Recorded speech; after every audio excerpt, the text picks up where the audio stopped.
Same to you, sir. Thank you sir. बेटा, Same to you, sir. Thank you everybody, thank you. इसको थोड़ा सा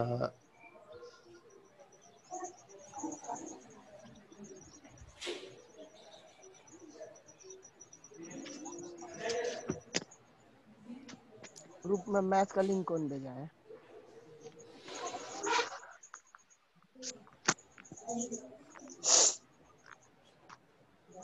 physics पढ़ाई गई। बोर्ड पूरा दिख रहा है बेटा? फिजिक्स में था। Yes sir. ठीक, यस सर। अच्छा। Yes, sir. तो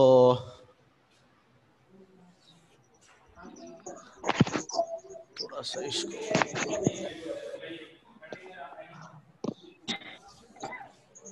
ठीक। कल बेटा मैंने कौन सा टॉपिक डिस्कस किया था, याद दिलाओ थोड़ा। Circular loop. Circular current loop हो गया था? Yes sir. हो गया था। तो आज बेटे यस सर, वो हो गया। इलेक्ट्रोमैग्नेट भी तो डिस्कस किया था, पूरा नहीं हुआ था? सर सोलेनाइड हो गया था, सोलेनाइड। इलेक्ट्रोमैग्नेट नहीं हुआ था? हुआ था सर, यू वाला बताया था सर, मैग्नेट। हाँ हाँ हाँ, तो हो तो गया था वो, ठीक है। आज देखते हैं यस बेटा, सर वो। What is the basic difference between an electromagnet and a permanent magnet or a bar magnet. जैसे जो एक नेचुरल मैग्नेट होता है बार मैग्नेट, और फिर एक आपने देखा कि एक सॉफ्ट आयरन कोर्स के ऊपर में अगर हम कॉपर वायर को रैप करके करंट फ्लो कराएं, देन जो हमें इलेक्ट्रोमैग्नेट्स बनता है। उस इलेक्ट्रोमैग्नेट और बाकी जो आपका परमानेंट मैग्नेट है, उनमें what are the basic differences, ये पूछा जाता है आपसे। Write any 2 or 3 major differences between permanent और bar magnet and temporary magnet. आपका ये हो जाएगा इलेक्ट्रोमैग्नेट। टेम्परेरी मीन्स क्या? विच इज नॉट फॉरएवर, जो हमेशा के लिए ना हो। तो आपने इलेक्ट्रोमैग्नेट में क्या देखा, जैसे करंट को फ्लो कराओगे तो वो एक मैग्नेट के जैसे बिहेव करेगा। अगर करंट को स्विच ऑफ कर लोगे, उसका मैग्नेटिज्म जीरो हो जाएगा। मीन्स अगर वो करंट है तो मैग्नेट है, करंट नहीं है तो नथिंग्स। तो उस केस में हम उसे टेम्परेरी मैग्नेट कहेंगे। तो इनमें बेसिक डिफरेंस क्या होगा, इसको थोड़ा सा देखते हैं आज। तो जैसे उन पॉइंट्स को इंडिकेट करने के लिए हमने सपोज यहां एक साइड में परमानेंट मैग्नेट ले लिया, परमानेंट मैग्नेट, इसको आप बार मैग्नेट भी कह सकते हो, बार मैग्नेट, ठीक है। और सेकंड वन, आप जो जस्ट अभी हम लोगों ने पढ़ा था लास्ट क्लास में, इलेक्ट्रोमैग्नेट।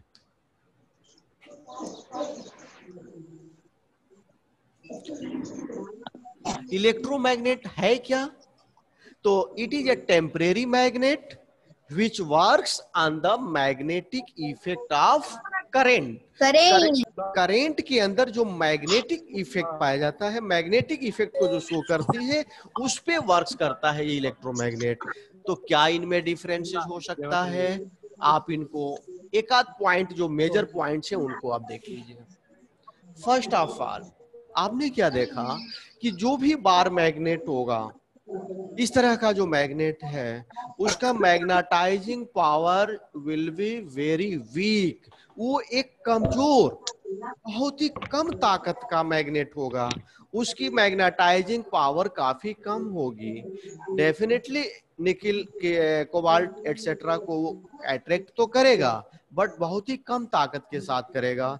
मींस जो अट्रैक्टिव फोर्स वो एक्सर्ट करेगा, that will be very less, बहुत ही छोटा होगा। मीन्स हम कह सकते हैं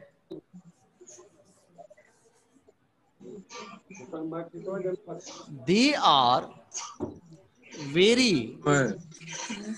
वीक वे बहुत ही कमजोर, they are very weak. Video has lagging.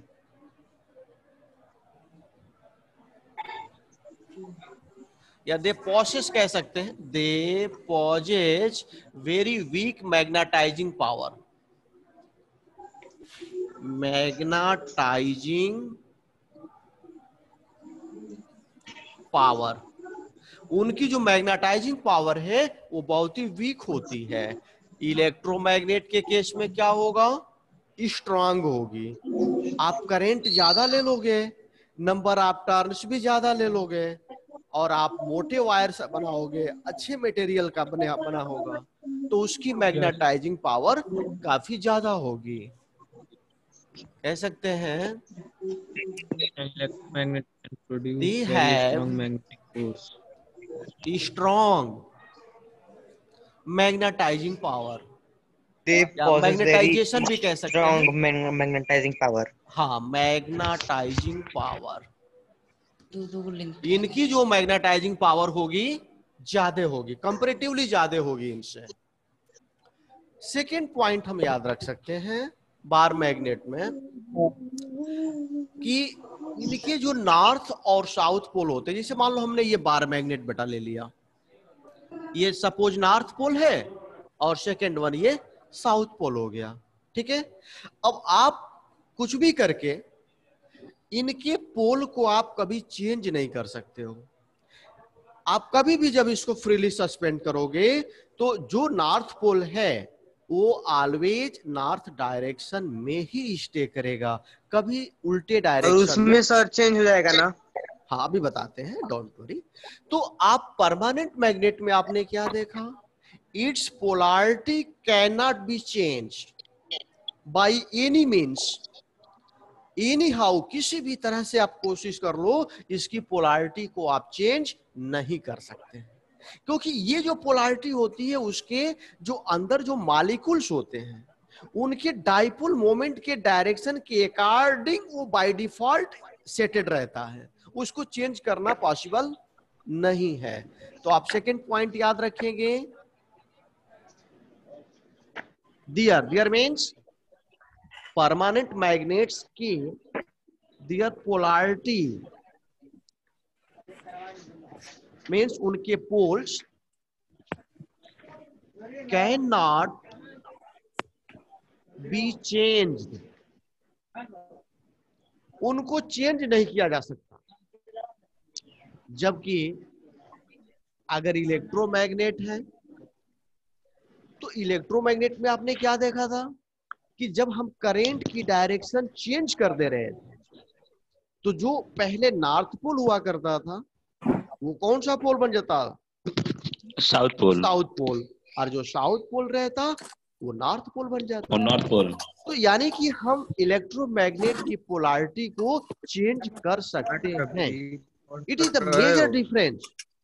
Second point, major difference between permanent and electromagnet, क्या कि इसकी पोलैरिटी को आप चेंज नहीं कर सकते हो, जबकि इलेक्ट्रोमैग्नेट की पोलैरिटी को हम चेंज कर सकते हैं। कैसे, तो by reversing the direction of electric current. तो आप सेकंड पॉइंट देखें, it's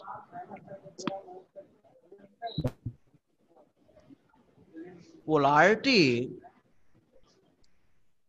can be changed,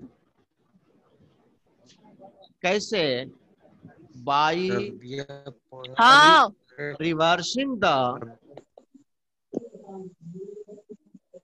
direction of current in its coil, उसकी कॉइल में जो करंट फ्लो हो रही है डायरेक्शन को हमने अगर चेंज कर दिया तो डेफिनेटली पोल्स भी चेंज हो जाएंगे। कोई दिक्कत किसी को इसमें बेटा?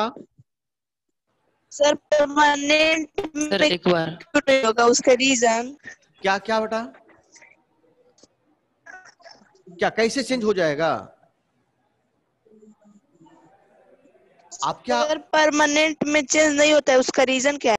हाँ, परमानेंट में बेटा रीजन ये है चेंज नहीं होने का, क्योंकि जो इसके अंदर के जो मॉलिक्यूल्स होते हैं ना, जो आप देख तो सकते नहीं, ये आपने मैग्नेट लिया तो इसके जो मॉलिक्यूल्स हैं वो क्या होते हैं, ओरिएंट रहते हैं, उनका एक अपना डाइपोल मोमेंट होता है, वो जिस डायरेक्शन में बाय डिफॉल्ट वो सेट है उसको चेंज करना, मॉलिक्यूल्स की पोजीशन को आप हम नहीं चेंज कर सकते हैं, चाहे उसको हम तोड़ें, उसको हम हैमरिंग करें, कुछ भी करें, उसमें हम डिफेक्ट नहीं ला सकते हैं, इसलिए जो इंड नॉर्थ है वो नॉर्थ ही रहेगा, ठीक है। लेकिन यहाँ पे एक ऑप्शन हमको मिलता है, क्या, करंट की डायरेक्शन को चेंज करके हम पोलैरिटी चेंज कर सकते हैं।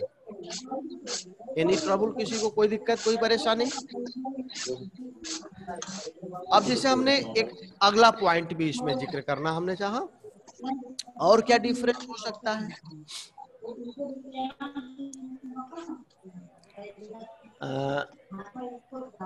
जैसे हमने यहाँ पे ये कहा सर। हाँ बोलो सर ये करें, मान लीजिए कोई बिग बार मैग्नेट है और हाँ। कोई स्मॉल बार मैग्नेट है, तो जो उसका मतलब मैग्नेटिक होगा वो मतलब स्ट्रॉन्ग होगा उससे ज्यादा। हाँ बिल्कुल, जो मैग्नेट जितना ही ज्यादा बड़ा आप मैग्नेट लेंगे, ठीक है, वो दो चीज पे डिपेंड करेगा। देखो, एक तो अगर बड़ा मैग्नेट है तो उसका डाइपोल मोमेंट ज्यादा होगा। अब डाइपोल मोमेंट एक थोड़ा सा हायर क्लास का टर्म आ रहा है, हम उसको नहीं ज्यादा आपको डीप में ले जाना चाह रहे हैं, बस सिर्फ इतना जानिए कि अगर बड़ा मैग्नेट है तो उसका डाइपोल मोमेंट ज्यादा होगा, वो ताकतवर होगा, ज्यादा फोर्स से अटैक करेगा निकिल कोबाल्ट और आयरन नेल्स को।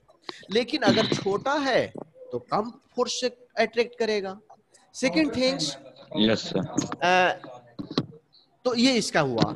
अब जैसे हम देखें एक और डिफरेंस जान लिया जाए, ये तो हमने कहा कि कोई भी अगर मैग्नेट है तो कंपैरेटिवली उसकी जो मैग्नेटाइजिंग पावर है वो इलेक्ट्रोमैग्नेट से काफी वीक है, मींस कमजोर है।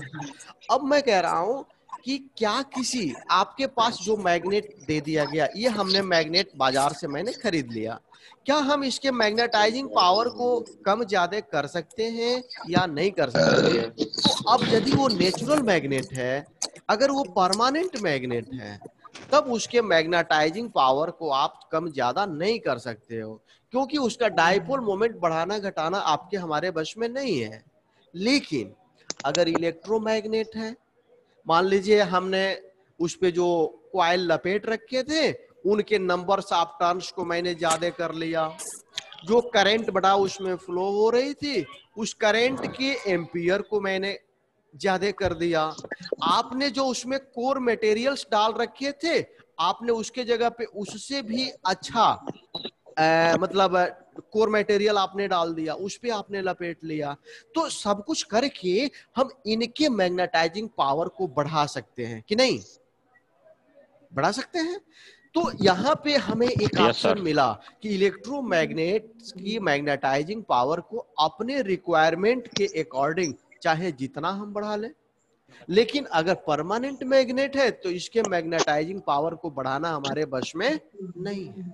तो हम एक डिफरेंस भी देंगे, द मैग्नेटाइजिंग पावर या मैग्नेटाइजेशन भी कह सकते थे, the magnetizing power of these magnets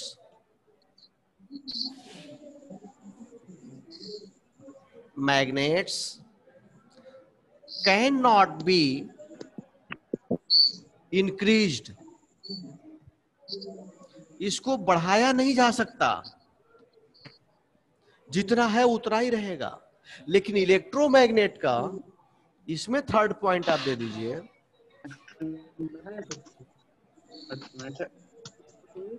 by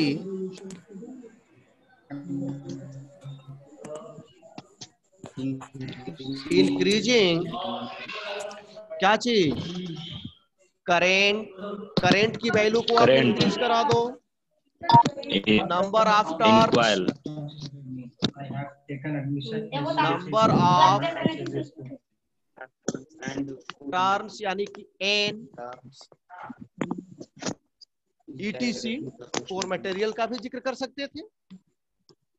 by increasing current, number of turns, etc, we can increase the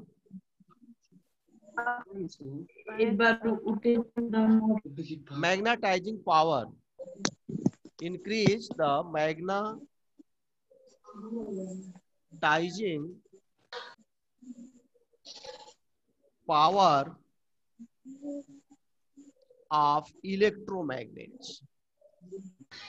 ठीक है, इस तरीके से हम इन मेजर डिफरेंसेस को दिमाग में रखेंगे और इससे आगे इसमें ज्यादा कुछ है नहीं। ये टॉपिक आपका फिनिश हो जाता है। किसी को कोई डाउट है तो बोलो, अदरवाइज दूसरा टॉपिक शुरू करते हैं। सर जो परमानेंट में लिखवा है उसका तीसरा रीजन क्या है, जो तीसरा पॉइंट है उसका? परमानेंट में बेटा हमने ये दिया है कि the magnetizing power of these magnets means permanent magnets के जो मैग्नेटाइजिंग पावर है, मीन्स उनका जो मैग्नेटाइजेशन है, can not be increased. Oh spelling थोड़ा सा पढ़ोगे, इंक्रीज्ड। सर इसमें क्या दिया है इलेक्ट्रोमैग्नेट में थर्ड पॉइंट में, और इलेक्ट्रोमैग्नेट में line. कह रहा है, सुन लीजिए, ये तो कह रहा है कि हम इंक्रीज नहीं कर सकते हैं, बढ़ा नहीं सकते हैं। ये कह रहा है कि बाई इंक्रीजिंग करेंट, करेंट की वैल्यू बढ़ाकर, नंबर ऑफ टर्न्स जो लपेटे गए हैं उनको बढ़ाकर, we can increase the magnetizing power of electromagnets, electromagnets के पावर को बढ़ाया जा सकता है ऐसा करके। ओके, इलेक्ट्रोमैग्नेट का दूसरा, इलेक्ट्रोमैग्नेट का सेकेंड पॉइंट है कि it's polarity can be change. Polarity means क्या? वही जो नॉर्थ साउथ, जो नॉर्थ है उसको साउथ में और साउथ को नॉर्थ में कर सकते हैं। कैसे? By reversing the direction of current in the coil. उस कॉइल में जो करंट फ्लो हो रहे हैं उसकी डायरेक्शन को उल्टा करके, और उल्टा कैसे करेंगे? तो जहां बैटरी से आपने जोड़ा है ना उस कॉइल को, उसके पोल को चेंज कर देंगे, प्लस को माइनस से या माइनस को प्लस से कर देंगे, तो करंट की डायरेक्शन चेंज हो जाएगी। और जब करंट की डायरेक्शन चेंज होगी by the help of clock face rule, हम कह सकते हैं कि अब उसके पोल्स भी चेंज हो जाएंगे, नॉर्थ वाला साउथ बन जाएगा। सर क्या मैग्नेटिक फील्ड लाइंस भी ज्यादा होंगी इलेक्ट्रोमैग्नेट में? हाँ बिल्कुल, नेचुरली मैग्नेट से बिल्कुल भाई, जो मैग्नेट ज्यादा मैग्नेटाइजिंग पावर को एसेस करेगा उससे निकलने वाली फील्ड लाइंस भी ज्यादा संख्या में होगी, है ना? Yes sir. और पास होगी, क्लोज होगी। Okay sir. कहीं भी जहां पर भी मैग्नेटिक फील्ड ज्यादा होगा, स्ट्रांग होगा, वहां मैग्नेटिक फील्ड लाइंस पास होगी। जैसे मान लो अगर ये परमानेंट ही मैग्नेट है, ये नॉर्थ पोल हुआ और ये साउथ पोल, तो हम इस बात को कहते हैं कि the magnetic field on its pole region, जैसे दो पोल हुए ना, तो पोल के पास में यहाँ पे और फिर यहाँ मैग्नेटिक फील्ड स्ट्रांग होता है, और इसके बीच में मैग्नेटिक फील्ड वीक होता है। यहाँ वीक होगा, यहाँ भी वीक होगा, और इधर स्ट्रांग होगा, यहाँ भी वो स्ट्रांग होगा। जब आप फील्ड लाइंस बनाओगे, ध्यान से देखो, ऐसे होंगी,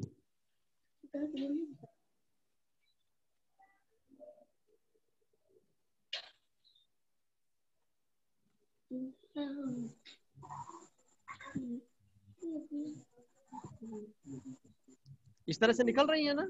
अब ध्यान दीजिए, इस रीजन में ये पास है कि नहीं, क्लोज्ड है, और यहाँ पे दूर दूर हैं। तो जहां पे फार अपार्ट फील्ड लाइंस काफी दूर दूर हैं, नेचुरली वहां पर वीक फील्ड होगा और इनके पोल पर आकर के वो कंप्रेस्ड हो जाती है, काफी पास पास रहती है, कंजेस्टेड रहती हैं, इस यानी कम एरिया में ज्यादा रहती है।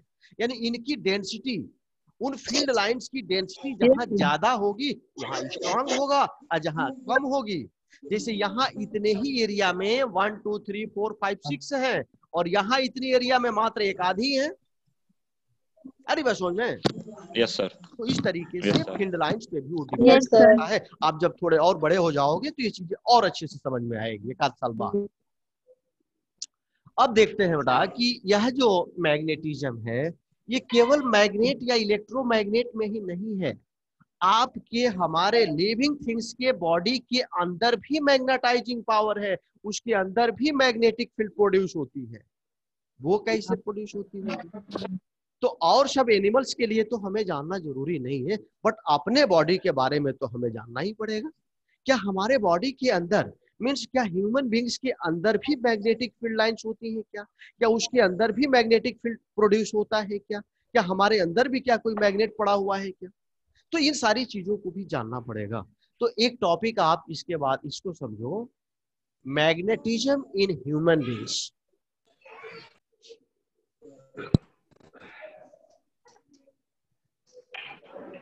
मैग्नेटिज्म इन ह्यूमन बींग या ह्यूमन बॉडी भी कह सकते हैं।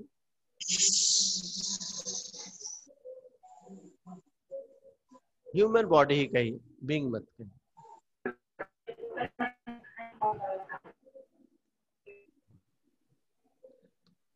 हमारे बॉडी के अंदर भी मैग्नेटिज्म है, इसको हम कैसे एक्सप्लेन करें, इस चीज को कैसे हम जानें?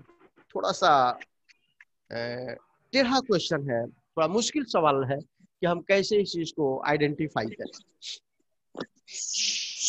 आप थोड़ा सा हम लोग चलते हैं बायो की तरफ।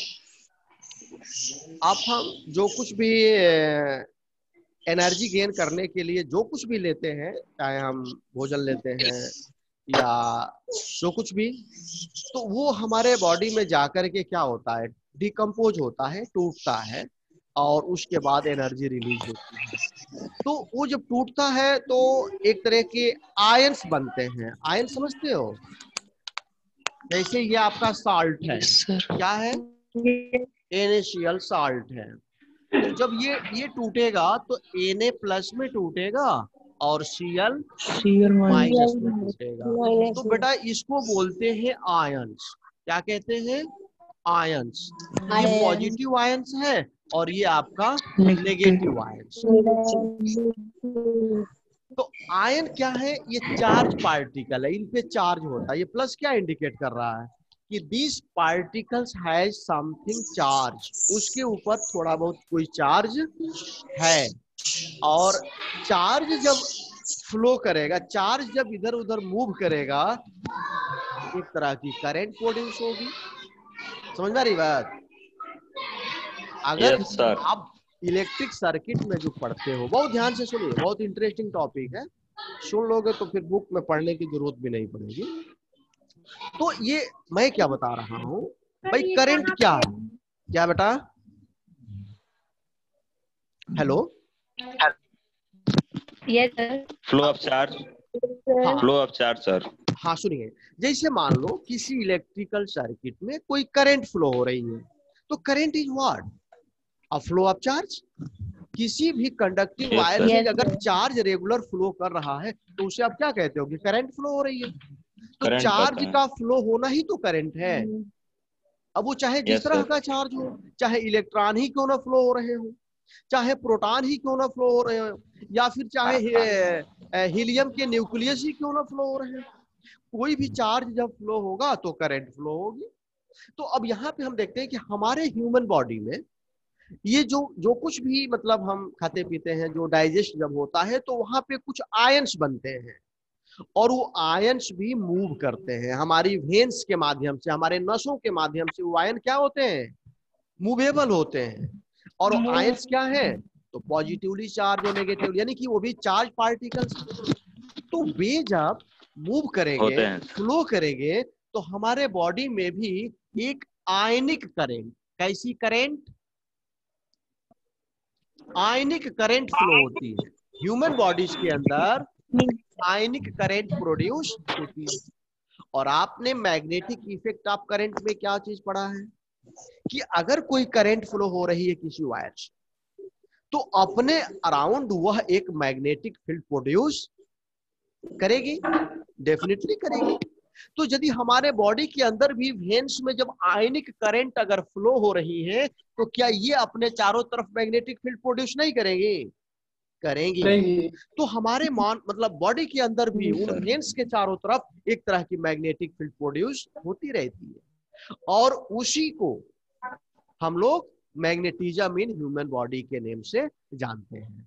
अब यहाँ पर क्वेश्चन ये है कि क्या हमारे बॉडी पूरा हेड टू हेड से लेकर के फुट तक क्या पूरे बॉडी में मैग्नेटिक फील्ड है? तो है तो, लेकिन उस बॉडी के कुछ ऐसे स्पेशल ऑर्गन्स हैं जो इस मैग्नेटिक फील्ड को के लिए ज्यादा ही सेंसिटिव होते हैं, जैसे हाथ से लेके हाथ, पैर, स्टमक, और भी बहुत सारे पार्ट्स हैं हमारे, चेस्ट हो गया, ब्रेन हो गया, हार्ट हो गया, मतलब ढेर सारे। तो ये सारे इक्वली सेंसिटिव नहीं है। उसमें दो बॉडी ऑर्गन्स हमारे ऐसे हैं, एक है आपका हार्ट और सेकंड वन ब्रेन। ये हार्ट एंड ब्रेन, ये दो ऐसे ऑर्गन्स हैं जो इस मैग्नेटिक फील्ड जो प्रोड्यूस होती है किसके कारण, ड्यू टू आयनिक करंट, उसके लिए सबसे ज्यादा सेंसिटिव होता है।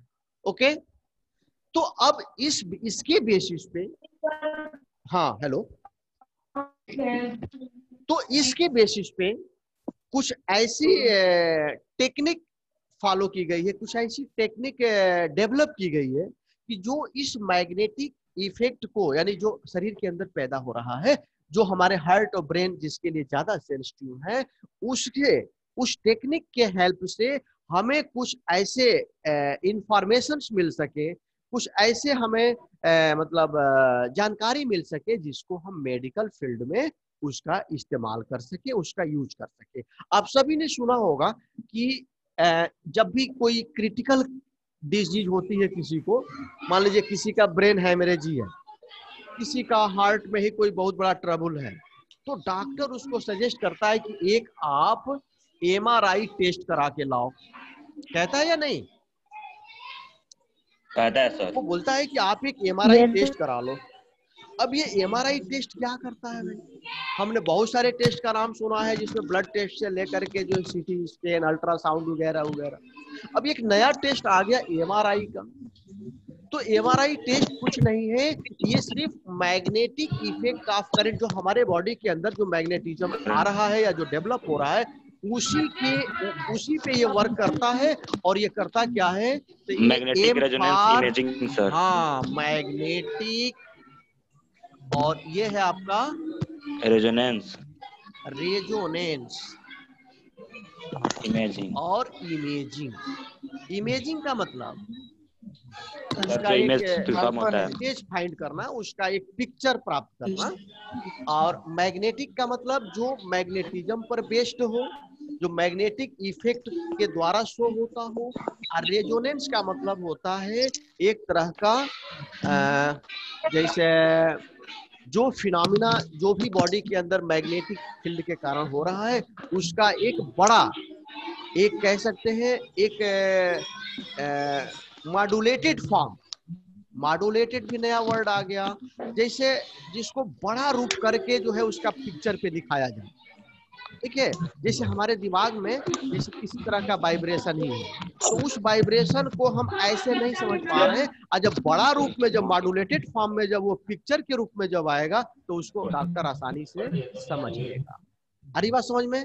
तो इस MRI सिस्टम क्या है? तो ये टेक्निक है, ये एक ऐसी साइंटिफिक टेक्निक है जिसके हेल्प से हम अपने हार्ट या ब्रेन का एक रेजोनेंस इमेज फाइंड कर सकते हैं, और फिर डॉक्टर अपना डायग्नोसिस उसके बेसिस पे। सर रेजोनेंस का मीनिंग क्या होता है? रेजोनेंस का बेटा एक्चुअल हिंदी जो होती है उसको बोलते हैं अनुनाद। अब आप बोलोगे कि ये तो और टेढ़ा वर्ड आ गया, तो आप सिर्फ इतना जानो कि किसी भी चीज को, किसी फिनोमिना को, किसी जैसे कोई भी चीज चेंजेस हो रहा है बॉडी के अंदर, तो उसका बड़े रूप में पिक्चराइज करना, उसको मॉड्यूलेट करना, उसको बड़ा रूप देना। जैसे कोई वाइब्रेशन ही है तो छोटे वाइब्रेशन को बड़ा वाइब्रेशन बनाना। जैसे मान लीजिए कोई पार्टिकल ऐसे ऐसे हिल रहा है इतने 1 मिलीमीटर के रेंज में, और हम उसको जो है बड़ा करके 10 मिलीमीटर का रेंज बना लें, तो वही कहलाएगा हमारा रेजोनेंस। अरे बस समझ में। मान लीजिए किसी के ब्रेन के अंदर कोई कैंसरस सेल्स हैं जो कैंसर से प्रभावित हैं, तो ऐसे वो समझ में नहीं आएगा, लेकिन जब उसका मॉड्यूलेटेड बड़ा पिक्चर फॉर्मेट अगर रेजोनेंस फॉर्म अगर दिख जाएगा, तो डॉक्टर समझ जाएगा कि ये उसमें दिक्कत है, तो अपना आगे जो भी ट्रीटमेंट करना होगा करेगा। तो ये हमारा किस पे डिपेंड है? हार्मफुल भी होता होगा एमआरआई ना? एमआरआई तो देखिए जितने भी इस तरह के मतलब टेस्ट हैं, चाहे वो अल्ट्रासाउंड हो, इवन एक्सरेज हो, एमआरआई हो, डेफिनेटली इनसे हमारी कुछ सेल्स अफेक्ट तो होती ही हैं। तो कम से कम इनसे बचना चाहिए, कम से कम कराना चाहिए, लेकिन अगर कोई इस तरह की दिक्कत है तो कराना भी चाहिए। ठीक है? यस सर, करना पड़ेगा। तो ये हम लोगों ने ह्यूमन बॉडी के अंदर जो मैग्नेटाइजेशन का इफेक्ट था उसको भी आपने देखा। इसमें कुछ अलग से एमआरआई का एब्रिविएशन आप याद रखना, कभी कभी 1 मार्क्स में पूछ देता है, और ये भी पूछ देता है कि किस प्रिंसिपल पे ये वर्क करता है, on what principle the MRI technique works. किस पे करेगा? तो आप बताओगे the magnetism in human body या मैग्नेटिक इफेक्ट ऑफ करंट के। एक और भी चीज बेटा थोड़ा जान लो, जब हमने कहा कि हमारे बॉडी के अंदर भी मैग्नेटाइजिंग है, मैग्नेटिक फील्ड डेवलप हो रही है, यानी कि वो किस तरह का, क्या नेचुरल मैग्नेट है? नहीं, वो भी एक तरह का इलेक्ट्रोमैग्नेट। हमारे शरीर के अंदर जो मैग्नेटिज्म है वो कैसा है? इलेक्ट्रोमैग्नेटिज्म है। क्यों? क्योंकि हमने आयनिक करंट के बेसिस पर इसको एक्सप्लेन अभी किया है ना। तो जो करंट के मैग्नेटिक इफेक्ट पर बेस्ड है, तो कैसा मैग्नेटिज्म होगा? इलेक्ट्रोमैग्नेटिज्म होगा। इसको आप अच्छे से याद रखना, ये क्या है आपका? इलेक्ट्रोमैग्नेटिज्म। चलो ये टॉपिक भी आपका फिनिश हो गया। इनमें कुछ भी न्यूमेरिकल बेस्ड नहीं है, इसलिए थोड़ा सा ये टाइम कम ले रहा है। इसके बाद अब आपको वीडियो। सर हाँ बोलो। Sir Fleming left hand rule बता दिए। अभी तो बेटा बाद में आएगा, ये अभी अगले टॉपिक में आएगा। बहुत बाद में आएगा सर, बहुत बाद में। नहीं, बहुत बाद में नहीं आएगा। अभी जब आपको मैं किसी मैग्नेटिक फील्ड में करंट कैरिंग वायर पे फोर्स का जिक्र जब करूंगा, तो उस फोर्स की डायरेक्शन को समझने के लिए आपको Fleming left hand rule required है। Means sir. हाँ बोलो बेटा, बोलो भी। सर ये बहुत में तो नहीं है, सोलेनॉइड के बाद तो यही टॉपिक है। सोलेनाइड के बाद में क्या है? यही टॉपिक है sir, Fleming of left hand. इसमें जो पढ़ा है सर इलेक्ट्रोमैग्नेटिज्म में दिया ही नहीं हम लोग को। अच्छा ये बताओ बेटा, अगर बुक में जो कुछ भी दिया है केवल अगर वही पढ़ना है तो फिर मेरी जरूरत ही क्या है? तब तो तुम लोग खुद ही नहीं पढ़ लोगे। Yes sir. और ये मत सोचो कि ये मत पढ़ना चाहिए। ये मत सोचो मैं आपको फालतू बता रहा हूँ या उसका सिलेबस से कोई लेना देना नहीं। एक्चुअली होता क्या है कि अगर केवल इन बुक्स को पढ़ करके अगर किसी कंपटीशन को, किसी एग्जाम में अगर बहुत अच्छे नंबर आ जाते, तो बुक्स तो हर लड़का हर बच्चा पढ़ रहा है, कौन नहीं पढ़ रहा है? सारे फिर नहीं टॉप कर जाते। तो कुछ अच्छा करने के लिए थोड़ा सा तो आपको आगे निकलना ही पड़ेगा। खैर उसको दिमाग से आप निकालो, जितना मैं बता रहा हूँ उसको बहुत अच्छे से बस देखते समझ। यहाँ पे एक चीज मैं आपको और भी बताना। हाँ सर, हम लोग फिजिकली कहीं मैग्नेटिक फील्ड को अपने बॉडी में ऑब्जर्व नहीं कर सकते हैं? नहीं, वो बहुत वीक होती है ना, बॉडी के अंदर की जो मैग्नेटिक फील्ड जो प्रोड्यूस हो रही है वो बहुत वीक मैग्नेटिक फील्ड होती है, मतलब माइक्रो लेवल की कह लीजिए, इतनी वीक होती है कि उसको रियलाइज नहीं किया जा सकता। उसको रियलाइज करने के लिए भी एक हमें एडवांस टेक्निक की जरूरत पड़ेगी, जो एमआरआई टेक्निक जो है वो उस मैग्नेटिज्म को भी रीड कर पा रहा है। जनरली जैसे मान लीजिए कि अब आप कहोगे कि एक मैग्नेट है वो आयरन नेल को अपनी तरफ खींच रही है, तो हम क्यों नहीं खींच रहे हैं, यही ना। तो हम नहीं खींच सकते क्योंकि हमारे अंदर जो मैग्नेटाइजिंग है वो बहुत ही वीक लेवल का है, वो इतना स्ट्रांग नहीं है कि उसको मेज पर रखी हुई आयरन नेल को हम अपनी तरफ खींच, लेकिन है, इग्नोरेबल है लेकिन है। अब उसको हम दूसरे टेक्निक से उसको हम समझ पाते हैं या उससे कुछ चीजें हम इंफॉर्मेशन ले पाते हैं। नेक्स्ट टॉपिक हमारा यही होगा। टाइम तो आज ओवर हो चुका है, बस मुझे लगता है 1 आध मिनट बचा होगा। आप ये हाँ बोलो सर, जो मैग्नेटिज्म इन बॉडी बताएं उसको एक बार ओरल में रिपीट कर दीजिए।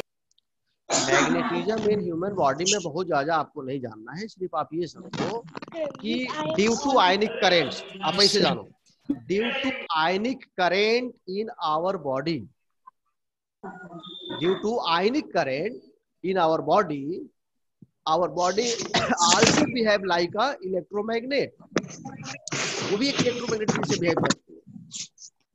अब उसमें क्या है, the two organs our heart and brain are more sensitive for these electromagnetism। जो हमारा हार्ट और ब्रेन है वो इस इलेक्ट्रोमैग्नेटिज्म के लिए ज्यादा सेंसिटिव होता है। The technique of MRI magnetic resonance imaging is based on this magnetism in our human body. हमारे ह्यूमन बॉडी के अंदर जो मैग्नेटिज्म है उसी पर बेस्ड आपका MRI टेक्निक है, ठीक है। और MRI टेक्निक का पिक्चर है, उसका एब्रिविएशन याद रखिए, इस पर और कोई क्वेश्चन नहीं बनता है। सर, जो बॉडी में आयनिक करंट होता है ना, हाँ हाँ होता है, तो अब बताएं ना, मतलब प्रोड्यूस होता है वही नहीं समझ में। आप ऐसे समझो कि करंट कब फ्लो होती है, जब चार्ज फ्लो होता है। अच्छा, चार्ज अगर आयंस के रूप में है, जैसे मैंने अभी सोडियम क्लोराइड का एग्जांपल दिया, तो जो भी आयंस होते हैं ये चार्ज पार्टिकल्स, ठीक है। अब हमारे बॉडी के अंदर भी ये चार्ज पार्टिकल्स यानी कि ये आयंस वेन्स के थ्रू क्या होते रहते हैं, मूवेबल हैं, फ्लो होते रहते हैं। या फिर एक चीज और भी समझो, जैसे अभी तुमने कहा ना कि किसी बच्चे ने अभी कहा था कि क्या हम इसको रियलाइज कर सकते हैं, तो एक छोटा सा मैं एग्जांपल आपको बताता हूं। जैसे मान लीजिए आप जहां पे भी हो, मेज पर कोई चीज आपकी रखी हुई है, ठंडी गर्म कोई भी चीज है। अब जब उसको आप टच करते हो, ये तो आपको पता है कि हमारे पूरे इंटायर बॉडी में वेन्स जो है हर जगह है, चाहे वो फिंगर्स में या फिर बॉडी के अदर पार्ट्स में। तो जब आप किसी चीज को टच करते हो, तो जब टच करते हो तो एक तरह का सेंसेशन आपको फील होता है, आपके ब्रेन को ये समझ में आता है कि आपने जिस चीज को टच किया है वो हॉट है, कोल्ड है, या फिर मतलब किस तरह की है, आपको एक सेंस मिलता है कि नहीं उसका। तो आप सोचो कि वो सेंस कैसे मिलता है। तो आपने जैसे किसी भी पार्टिकल्स को या किसी भी थिंग्स को आपने टच किया, तो उस टच होने वाले बॉडी पार्ट्स से लेकर के वेन्स जो है उसका जो मैग्नेटिक फील्ड है वो क्या हुआ, अफेक्ट किया, और वो वहां से मैसेज डिलीवर किया किसको, आपके ब्रेन को। और उसी मैग्नेटिक कंट्रोल के कारण ही, वो आयनिक करंट के कारण ही वो मैग्नेटिज्म प्रोड्यूस हुआ। उसी से आपका ब्रेन जो है उस चीज को समझ पाया कि जिस चीज को आपने टच किया है वो किस तरह की है, वो क्या है, हॉट है, कूल है, या फिर आपको आपके लिए